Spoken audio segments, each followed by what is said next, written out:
আসসালামু আলাইকুম। Tuition BD শিক্ষক শিক্ষার্থী এবং অভিভাবক সিরিজের ৩২তম পর্বে আজকে কথা বলবো ফি নিয়ে ভুল বোঝাবুঝি এড়ানোর উপায়।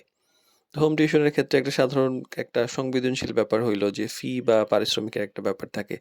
শুরুতেই বিষয়টা পরিষ্কার না থাকলে পরে অনেক ভুল বোঝাবুঝি হয় এবং অস্বস্তি এমনকি সম্পর্কের অবনতি হয়। অনেক সময় ঝামেলাও তৈরি হয়। তাই গার্ডিয়ান, টিচার আ বা অভিভাবক বা টিউশন মিডিয়া সবারই হচ্ছে এই সংক্রান্ত ব্যাপারে শুরুতেই ক্লিয়ার করে দেওয়া উচিত। তো ১ম এ এজ এ মিডিয়া তো আমরা করি যে আ টিউশন মিডিয়ার ফি কত, সপ্তাহে কয়দিন, ক্লাস কেমন, কি সাবজেক্টস পড়বে, এই ব্যাপারগুলো তো সবকিছু ক্লিয়ারলি বলাই থাকে। কিন্তু ব্যক্তিগত যদি আপনি কাউকে হায়ার করেন তাহলে অবশ্যই এই ব্যাপারগুলো আগে ক্লিয়ার করে নিবেন। আর মিডিয়ার ভূমিকা তো যদি থাকে, যদি মিডিয়ার মাধ্যমে নিয়ে থাকেন, তাহলে অবশ্যই মিডিয়াকে জানাবেন যে সার্ভিস চার্জ, কমিশন কিভাবে হবে, ১ম মাসের ফি কিভাবে ভাগ হবে, ভবিষ্যতে যদি ফি প্রদান করা হয় সেটা কাকে কিভাবে করবে, এই বিষয়গুলো শুরুতে ক্লিয়ার করে জানিয়ে দেওয়া উচিত যেন পরবর্তী কোনো কনফিউশন না থাকে। কারণ অনেকেই জানে না।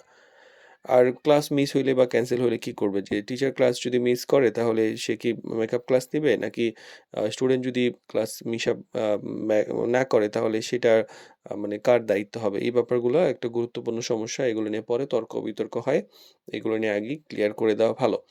পেমেন্টের সময় একটা ব্যাপার থাকে এবং এই যে পেমেন্টের এইটা কখন হবে? মাসের শুরুতে হবে, মাঝামাঝি হবে নাকি মাসের শেষে হবে? এই ব্যাপারগুলো স্পষ্ট থাকা দরকার। এছাড়া পেমেন্ট পদ্ধতিও একটা ব্যাপার থাকে। অনেকে ব্যাংকে করেন, অনেকে অফিসিয়ালি করেন, অনেকে সরাসরি হাতে পেমেন্ট করেন, অনেকে মা মা অনলাইনে করেন, পেমেন্ট করেন বা মোবাইল ব্যাংকিং এ।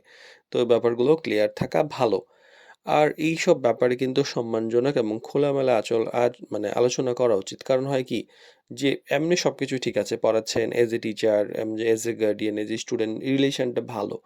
কিন্তু দেখেন মানে মাস শেষে যখন এই ব্যাপারগুলো নিয়ে কথা ওঠে তখন কিন্তু সবারই একটা মানে বাজে অবস্থা তৈরি হয়ে যায় এবং এটা দেখা যায় যে অনুরোধে ঢেকে গেলার মতো হয়। কেউ মানে বলতেও পারে না, সইতেও পারে না এমন একটা সিচুয়েশন তৈরি হয়। তো টিউশন শুরু করার আগে যদি টিচার পছন্দ হয়ে যায় অবশ্যই ফি নিয়ে একটা ভদ্র খোলামেলা আলোচনা থাকা উচিত। ২ জনের মানে স্পষ্ট করে এবং এটা পেশাদারভাবে আলোচনা করাটা ভালো। আ যেন পরবর্তীতে আর সমস্যাটা না হয়। তো মানে একটা সংকোচ যে থাকে টিচারের কারণ বেশিরভাগ টিচার আমরা পাই যে হয়তো তাদের হয়তো মানে টিউশন করে খেতে হবে না। মানে তাদের ওই অভাবটা নাই। হয়তো ভালো ফ্যামিলির। তো গার্ডিয়ান হয় না অনেক সময় যে সেলারি নিয়ে নেগোসিয়েশন ও ঠিকমতো হয় না। টিচার দেখেছে যে মানে ৬ থেকে ৳১০,০০০ সেলারি টিচার মনে করেছে ৳১০,০০০ দিবে। এখন মাস শেষে টিচার বল গার্ডিয়ান বলতেছে আমি হয়তো ৬ থেকে ৳৭,০০০ দিব। তখন টিচার দেখা যায় যে একটা ডিলেমার মধ্যে পড়ে যান। কি বলবেন না বলবেন। তো এই ব্যাপারগুলো স্বচ্ছ এবং পরিষ্কার এবং যত সুন্দর থাকবে ততই টিউশনের সম্পর্ক সুন্দর হবে এবং এই যে ছোটখাটো ভুল বোঝাবুঝি বা এই ব্যাপারগুলা পরে বড় সমস্যার কারণ হয়। অনেকের ঝগড়া লেগে যায়, অনেকে এই করে সেই করে।